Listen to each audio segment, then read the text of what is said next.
King Solomon. His name echoes through history. He was the king who asked God for wisdom instead of riches, and God, pleased with his request, showered him with blessings. Solomon's reign was a tapestry woven with gold threads, a time when Israel was at the height of its power and glory. But even the brightest gold can tarnish. Even the wisest of kings can falter. This is the story of Solomon's decline, a cautionary tale of how sin can creep into the most fortified heart and bring down the mightiest of empires. Solomon's reign began under the most favorable star. He inherited a stable and prosperous kingdom from his father, King David. God appeared to Solomon in a dream and offered him anything his heart desired. Young Solomon, aware of his own limitations, chose wisdom above all else. God was pleased with Solomon's humility and granted him not only wisdom, but also riches and honor. Solomon's wisdom became legendary. People from distant lands traveled to hear his pronouncements and witness his wise judgments. However, as Solomon's reign progressed, a shadow began to spread over the once bright landscape of his heart. The very blessings that God had bestowed upon him became traps for his soul. His vast wealth, instead of being used to further God's kingdom, fueled a growing appetite for self-indulgence. The alliances he formed with foreign nations, intended to secure peace, came at a steep price. He allowed himself to be drawn into the seductive web of their idolatrous practices. He married foreign princesses, women who clung to their own gods and goddesses, and in doing so, he violated God's law. The seeds of idolatry, sown in the fertile ground of Solomon's heart, transformed into a thicket of compromise that choked the life out of his faith. The once vibrant garden of his devotion became a tangled mess of doubt and temptation. His once undivided devotion to God became fragmented, split between the sacred and the profane, diluted by the allure of foreign deities. Each statue, each idol, was a step further down a path he had promised not to tread, and by the intoxicating whispers of worldly pleasures. Feasts and banquets, once celebrations of divine blessings, became snares of excess and distraction. The consequences of Solomon's spiritual infidelity were not confined to the inner chambers of his heart.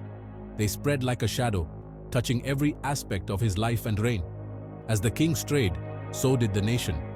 The people, who had looked to him for guidance, now saw a leader who had lost his way. The people, witnessing their leader embracing foreign gods, began to follow suit. Idolatry spread like a plague, contaminating hearts and minds. The very fabric of Israelite society, woven together by the threads of their covenant with God, began to unravel.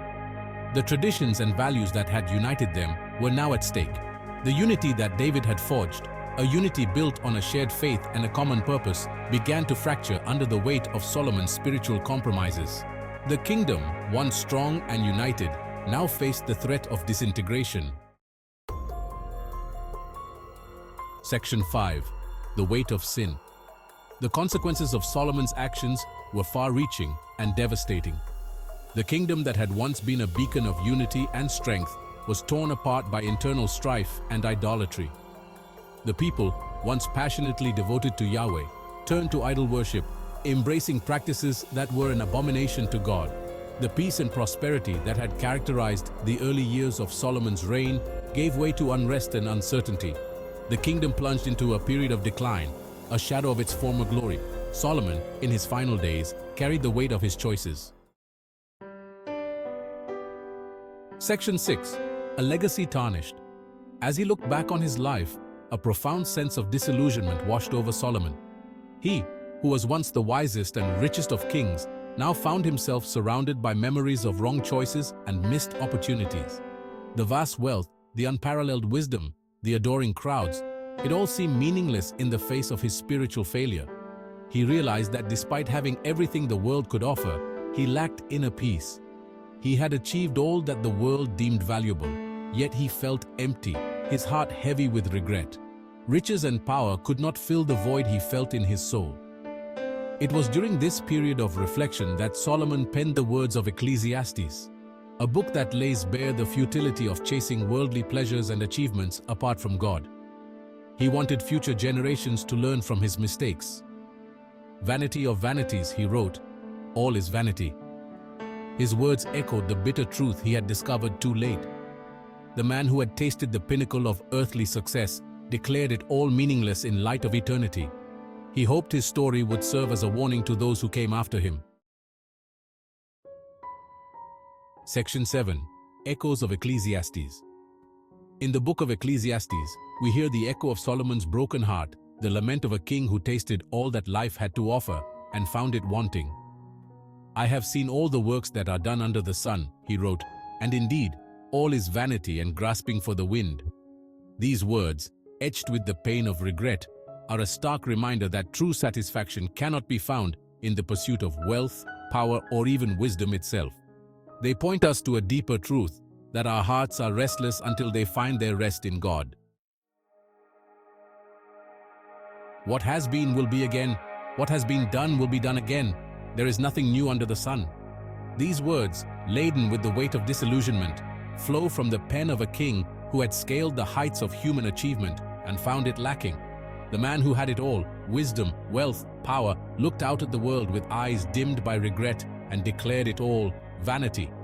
The Hebrew word for vanity, hevel, literally means vapor or breath.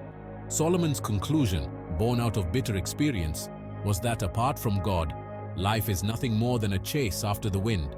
The pursuit of pleasure leaves us empty. Yet even amidst Solomon's lament, even in the ruins that he himself had built, we find a glimmer of hope. Despite his failings, Solomon never completely abandoned God. He acknowledged his sin, recognized the emptiness of his pursuits, and, in the closing chapters of Ecclesiastes, he points us back to the source of true fulfillment. "Remember also your Creator in the days of your youth," he urges us, reminding us that true wisdom is found in seeking God early in life, before the shadows of regret grow long. "Fear God and keep His commandments," he concludes, "for this is man's all." Solomon's story is not merely an ancient tale. It is a mirror that reflects our own hearts, our own struggles, our own daily temptations. We too live in a world that constantly entices us with promises of happiness found in riches, possessions, and achievements. We too are prone to stray from the path of God's will, chasing fleeting shadows instead of embracing the eternal substance of His divine presence.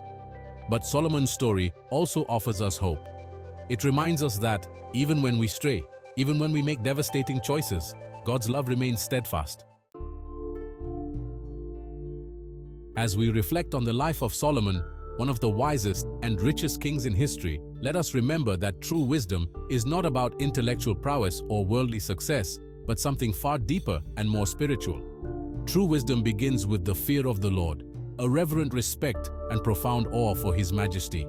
With a heart surrendered to His will, willing to follow His ways, and a life lived in obedience to His word, always seeking His guidance and direction.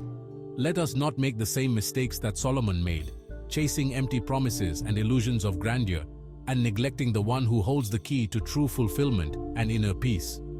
Let us seek God with all our heart, mind, and soul, and in doing so, we will find a greater purpose. We will discover the wisdom that surpasses all human understanding, a divine wisdom, the wisdom that leads to a full and abundant life, now and for all eternity, a life that reflects the glory of God. May Solomon's story serve as a cautionary tale, a constant reminder, a reminder that even the wisest among us are not immune to the seduction of sin and the allure of this world.